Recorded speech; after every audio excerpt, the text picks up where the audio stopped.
This is a test of the emergency alert system.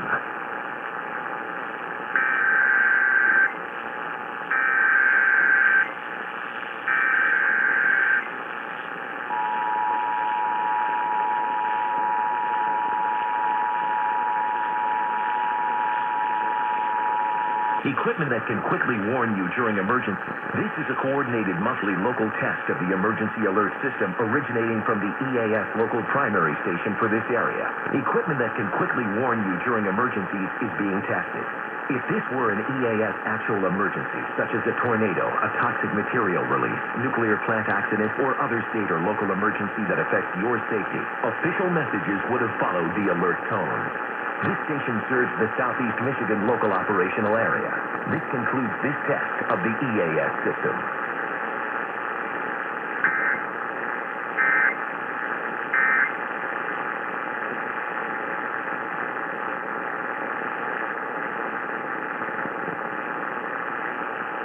We now join our program already in progress.